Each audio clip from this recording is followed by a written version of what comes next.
All right, so for anyone who, likes to really dig into the why of things, not just the what, well, today's deep dive is going to be right up your alley. We're tackling a big one, a real classic philosophical puzzle, causation. But we're not just talking about like cause and effect. In a general sense, we're going way back. We're looking at how thinkers in the Arabic and Islamic world, specifically during their classical period, we're talking roughly 9th to 12th centuries, how they grappled with the nature of causation. And what makes this era so fascinating, especially from a philosophical point of view, is that you've got these distinct but interacting intellectual traditions, each with their own way of approaching this problem. You have Kalam, which is, speculative theology, really trying to understand causation within a framework of Islamic beliefs. Right. So it's not just about like describing how the physical world works. It's about understanding God's role in all of it, right? Yeah, exactly. And then you have Falsafa, which is more directly influenced by the ancient Greek philosophical tradition, figures like Aristotle. And they're taking a more, I guess you could say, rationalistic approach, emphasizing logic and observation. So 2 different starting points, but both wrestling with this fundamental question of why things happen the way they do. And for someone listening, who's maybe thinking, oh, this sounds a bit, historical, academic, why should they care about this debate? Well, because it gets to the heart of some really, really enduring philosophical questions, like what does it mean to say that something causes something else? Is there a genuine, necessary connection between a cause and its effect, or is it something else entirely? And this is where it gets especially relevant for you, because think about agency. Agency. Who's really in control? Precisely. Is it God? Is it us? Is it some combination of both?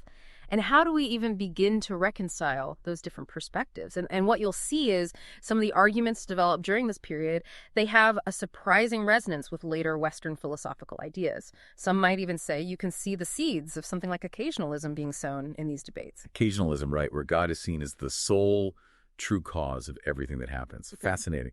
Okay, so to guide our deep dive, we're going to be drawing from this, it's actually quite dense but super informative entry from this Stanford Encyclopedia of Philosophy. It's called Causation in Arabic and Islamic Thought. And it lays out all the key arguments, all the major figures. So let's start with the theological perspective. Let's dive into the world of Kalam. So what was their basic understanding of how causation works? Okay, so the dominant view within Kalam, especially early on, it's rooted in a very specific picture of reality. Imagine a world composed entirely of these tiny indivisible particles called atoms.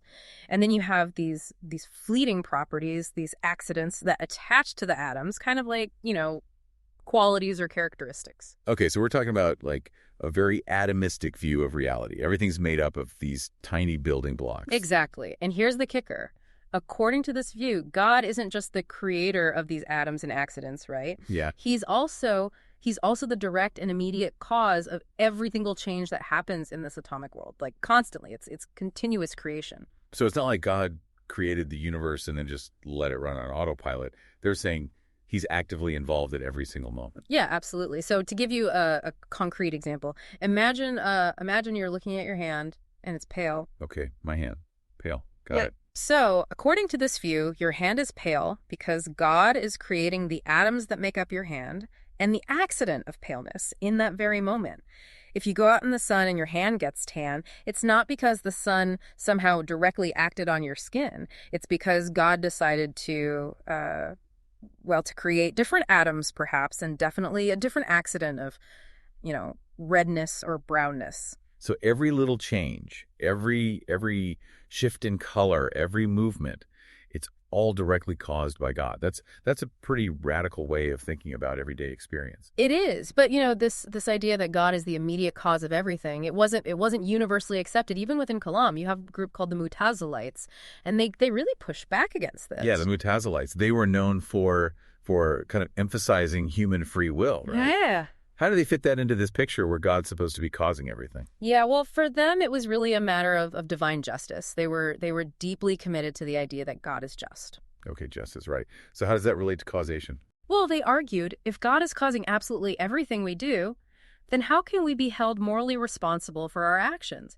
How could God punish us or reward us for things that he himself brought about? It just didn't seem fair. Right, so if God is essentially making me do everything, then how can I be blamed or praised for any of it? Exactly. So to maintain God's justice, the Mutazilites insisted that humans have to have genuine agency, at least in some sphere of their actions.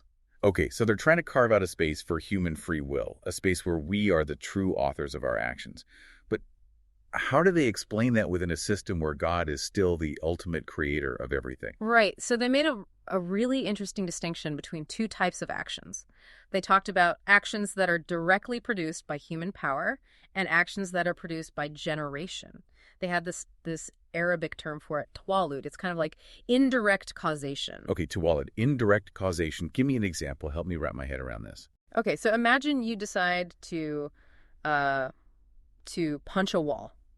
The act of punching, the actual movement of your arm, that's something you directly produce, according to them. Okay, so that's my direct action. I'm choosing to do that. Right.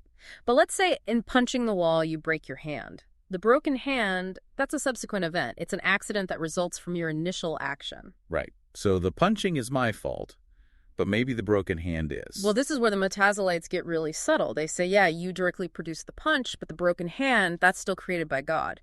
However, you're still responsible because you initiated the chain of events. You caused the cause. I see. So even if God is still involved in creating the broken hand, I bear the moral responsibility because my choice to punch the wall is what set that whole process in motion. Exactly. And even within the Mutazilite school, there were these fascinating internal debates about just how far this human agency extends. They ask questions like, okay, what about our desires? What about our intentions? If those are somehow caused by external factors, does that undermine our freedom? One prominent Mutazilite, Abd al-Jabbar, he really emphasized the role of choice as the crucial link to moral responsibility. So regardless of where my desires come from, as long as I have the ability to choose between different courses of action, I'm accountable for those choices. That's the gist of his argument. So you can see they were really trying to thread this needle between preserving human free will and acknowledging God's ultimate power. Yeah, real balancing act. Yeah. So how did other Kalam thinkers respond to this? I know the Asherites, they had a very different take, right? They did. Al-Ashari, he comes along in the 9th century, and he really pushes back against the Mutazilites. He thinks they've gone too far in limiting God's power. Right, because if humans have even this limited sphere of genuine causal agency, it seems like that puts some constraints on what God can do. Exactly. Al-Ashari was adamant that God's omnipotence can't be compromised. So he came up with this concept of caused. It's often translated as acquisition, but it's a very specific kind of acquisition. Okay, caused. What does that mean in practice? So imagine you decide to raise your hand. According to Al-Ashari, God creates in you at that moment the power to raise your hand. And when you will to raise it, you acquire that power and the action occurs. But the real bringing about of that action, the actual causal efficacy, it still resides solely with God. So it's like God is setting up all the possibilities, and my will kind of aligns with one of those possibilities, but I'm not actually causing the action in any real sense. Yeah, that's a good way to put it. And a later Asherite thinker, Al-Ghazali, who's super influential, he elaborated on this idea of cause. He was trying to find this middle ground between the kind of strict determinism that seemed to deny human experience and the Mutazilite view, which he thought went too far in the other direction. Right, so Al-Ghazali is saying, look, we clearly experience ourselves as making choices, right? There's a difference between me intentionally raising my hand and my hand just like twitching involuntarily. Precisely. And he says, cause accounts for that. It acknowledges our experience of agency, but without granting us any real independent causal power. Okay, so for Al-Ghazali, the difference between a deliberate action and an involuntary one isn't that I caused the deliberate one. It's that God created in me both the power and the intention to do it. Right. And this actually leads pretty directly to the idea of occasionalism. Occasionalism. So we're talking about the view that God is literally the only cause. Every event, every change, it's all God acting directly. Yeah, exactly. So when fire appears to burn cotton, it's not because the fire has some inherent power to burn. It's because God, at the moment the fire touches the cotton, creates the burning. The fire is just the occasion for God to act. It's like God's constantly running this cosmic puppet show, and what we perceive as cause and effect are just the puppets moving according to his will. That's a vivid way to put it. And this view, occasionalism, it became really popular amongst Asherite theologians. Al-Ashari himself, his own view is maybe a bit more nuanced, but the general trend within the school was definitely towards occasionalism. And their critique of, the kind of standard Aristotelian ideas of natural causality, that actually had a big influence on later European thinkers who also embraced occasionalism. Wow, so this theological debate about God's power had ripple effects that went way beyond the Islamic world. Okay, we've got a good handle on the Kalam perspective, the theological perspective. Now let's shift gears and talk about falsafa, the philosophical tradition that drew so heavily on Aristotle. What was their starting point when it came to understanding causation? Well, for the Falasifa, figures like Al-Kindi, Avicenna, Averroes, causation wasn't just a topic, it was the topic. Really? Why was it so central for them? Because they believed that to truly understand anything, to have genuine knowledge of it, you had to know its causes. They saw themselves as heirs to this project of rational inquiry that went all the way back to Aristotle. Right, and Aristotle, of course, he's famous for his 4 causes, right? Yeah. Material, formal, efficient, and final. Exactly. And the Falasifa, they generally accepted this framework. They saw those 4 causes as providing a really comprehensive way to explain the world around us. Now, they engaged with all 4 causes, but the ones that got the most attention, the ones that really fueled a lot of debate, were the efficient cause, which is, the agent that brings about a change. So the doer. Yeah, the doer. And the final cause, which is the purpose or the goal for which something is done. The why behind the action. Okay, so let's start with the efficient cause. Aristotle defined it as like the primary source of change or motion. How did the Arabic philosophers interpret and develop this idea? So they saw this whole spectrum of efficient causes. You have like basic natural bodies acting on each other, the wind pushing a leaf, the sun warming the earth, that kind of thing. But then you have these higher level efficient causes. They had these elaborate cosmological schemes involving, celestial intellects, these pure intelligent beings that emanate from God and govern the heavens. Right, so it's not just physical objects bumping into each other. There's this whole hierarchy of causes leading up to God. God for them is the first and ultimate efficient cause. He's the uncaused cause. And a key part of their understanding of God as an efficient cause was that his activity, it doesn't depend on anything outside of himself. He doesn't need matter. He doesn't need like pre-existing stuff to work with. He creates out of nothing. And for most of them, this creative act is eternal. It's not something that happened at a specific point in time.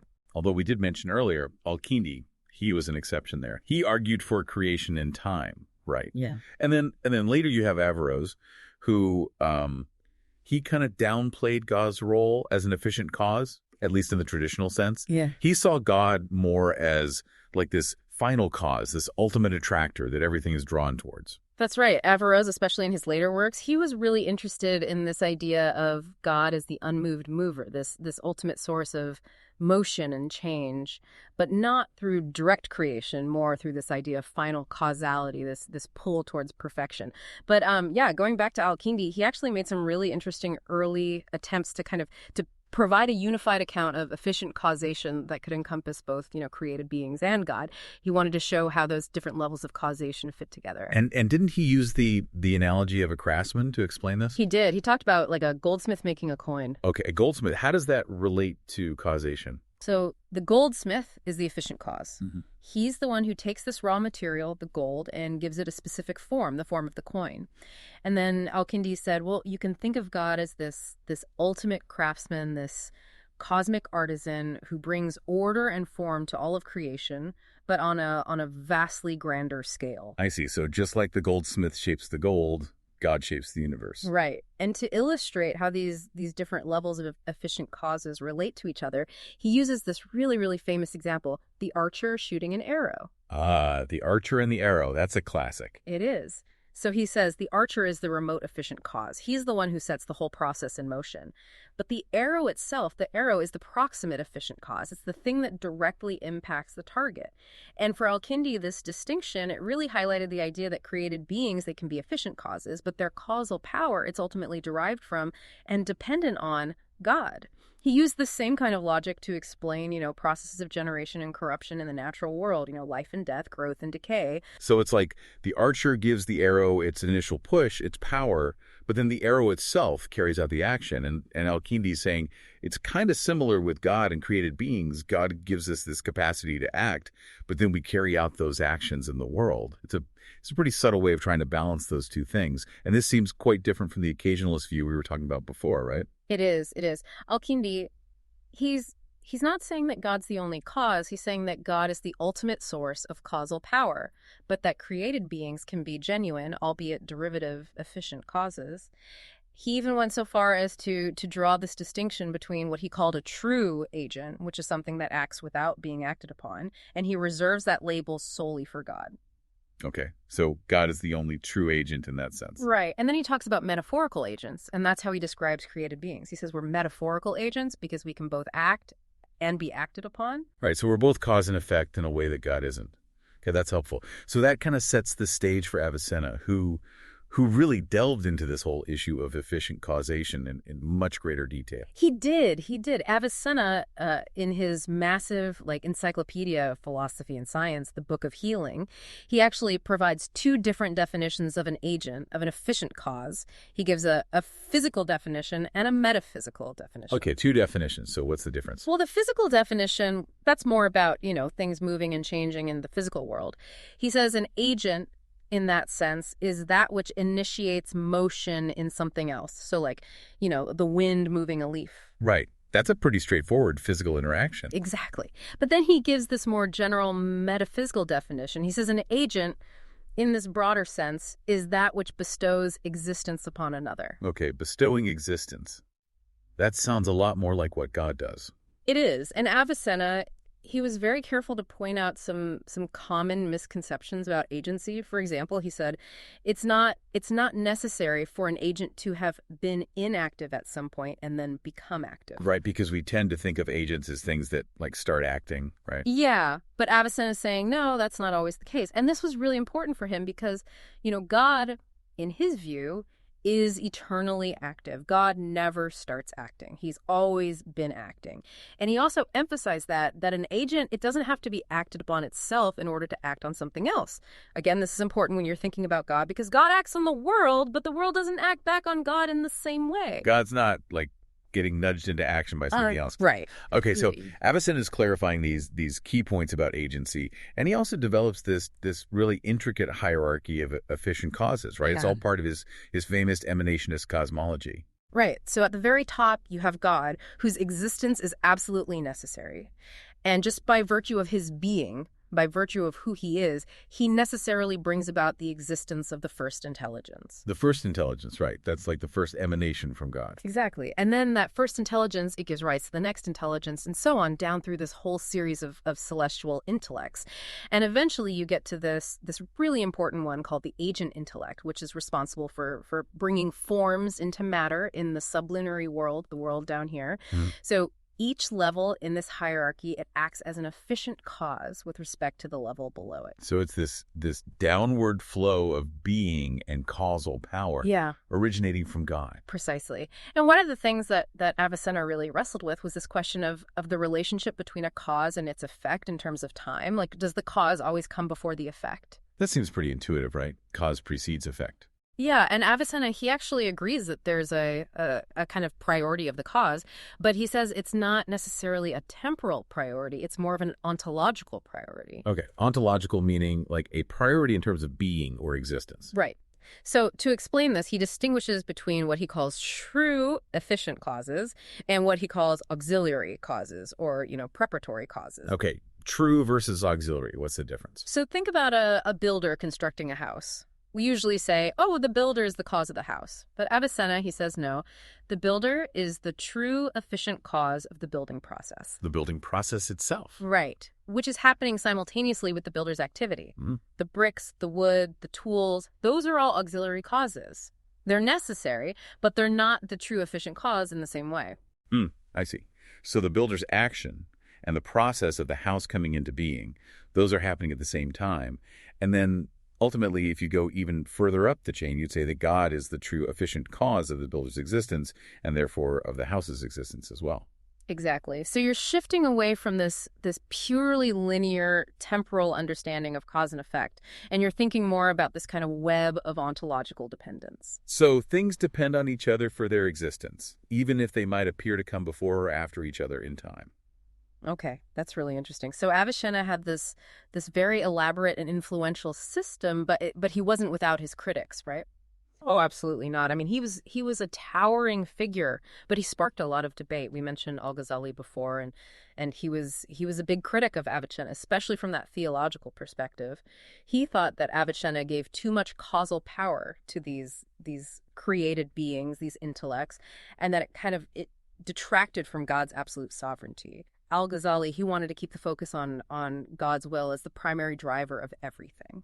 So even within this falsafa tradition, you still had those tensions between, trying to understand the inherent order of the universe and recognizing God's ultimate power over everything. Right. It wasn't just theologians who disagreed with Avicenna. You had other philosophers like Averroes, who, while they also worked within this Aristotelian framework, they had their own issues with Avicenna's system. They disagreed with him on some pretty fundamental metaphysical points. Like what? Well, for example, Averroes, he didn't buy into Avicenna's whole emanationist cosmology.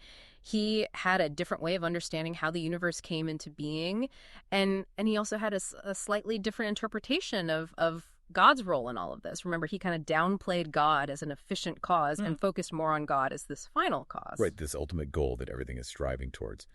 So even within this tradition, there's a lot of room for disagreement and debate. Okay, let's move on to final causality. This is the idea of purpose, that for the sake of which something is done. How did the philosophers incorporate this into their understanding of the world? So they generally agreed with Aristotle that final causality, purpose, it plays a crucial role in explaining how things work, both in the natural world and in the realm of human action. They didn't just see purpose in, the actions of living beings, but they saw it in the inherent tendencies of natural bodies as well, like a rock falls to the ground because its natural place is at the center of the earth. That's its purpose. Okay, so they're saying even inanimate objects have a kind of purpose built into them. Right. And they even applied this concept of final causality to God's actions. Whoa, okay. So if everything acts for a purpose, then what purpose does God act for? Well, this is where things get really, really interesting. Avicenna, he argued very forcefully that God cannot act for an end that is outside of himself. Okay, why not? Because he said if God were to act for some goal that's distinct from his own being, that would imply that there's something lacking in God, something he doesn't already possess. It would mean that God is like trying to get something he doesn't have. And that, to Avicenna, that just contradicted the whole idea of God as a perfect, self-sufficient being. Right, God is already complete. He doesn't need anything. Exactly. And Avicenna also argued that if God were to act for an external end, that would introduce some kind of multiplicity into God. It would mean that he has like these separate acts of knowledge and volition, like he has to first know the goal and then will to achieve it. And Avicenna's whole conception of God was that he's absolutely simple. He's one unified being. So God's actions can't be driven by some kind of external purpose. Yeah. Because that would compromise his perfection and his simplicity. Okay, that makes sense. But Aristotle's whole idea of teleology, this idea that everything has a purpose, it runs into some problems, right? I mean, what about those actions we do that seem totally pointless, like, I don't know, like absent-mindedly twirling your hair or something? Yeah, that's a classic objection to teleology, the trivial actions objection. Mm-hmm. But Avicenna, he had an answer for that. He said, even those seemingly pointless actions, they can be traced back to some kind of unconscious desire or inclination. Unconscious desire. So I'm not consciously aware of it, but I'm still like driven by some underlying purpose. Right. He tied this to his whole theory of the soul, this idea that we have these internal senses that are constantly operating beneath the level of conscious awareness. So even when we're not consciously thinking about it, we're still like subtly drawn towards things that give us pleasure or help us avoid discomfort. Interesting. So even twirling my hair, there's some kind of underlying drive for pleasure or well-being at play. Mm-hmm. Okay, what about the more fundamental objection, which is that, a purpose, it seems like it comes after the action. It's the result of the action. So how can it be the cause of the action? Yeah, that's a tricky one. How can something that happens after something else be the cause of it? But Avicenna, he makes this really subtle distinction between two aspects of the end. He talks about the essence of the end and the existence of the end. Okay, the essence versus the existence. Break that down for me. So the existence of the end, that's the concrete realization of the goal. That's the actual outcome. And yeah, that comes after the action. But the essence of the end, that's the idea of the goal, the concept of what's being aimed at. And that, he says, exists before the action, at least in the mind of the agent. So before I actually build the house, The idea of the house exists in my mind. Exactly. And it's that idea, that preconceived end, that guides the whole process, that drives the action. And he says often this essence of the end, it exists as an image in the soul, as a kind of blueprint that we're working towards. Okay, so it's the idea, the intention, that acts as the cause. But what about natural objects? Like, does a rock fall to the ground in order to reach its natural place? Does it have that kind of intentionality? That was a point of debate, even amongst the Falasifa. Some philosophers, like Elishi, they suggested that even natural bodies have some kind of inherent awareness, some kind of like internal drive that directs them towards their natural state. Al-Ghazali, on the other hand, he insisted that talking about, rocks seeking their natural place, that's just metaphorical. True seeking requires consciousness, he said.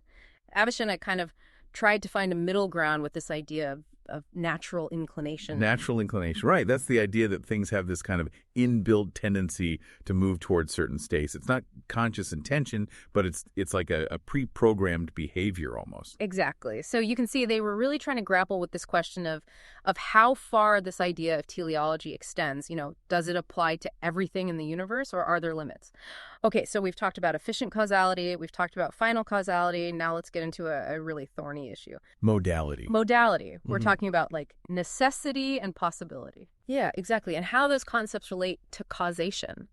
And this is where Avicenna's famous necessitation thesis comes in. This was a very bold claim about the nature of the causal link. Okay, what did he say?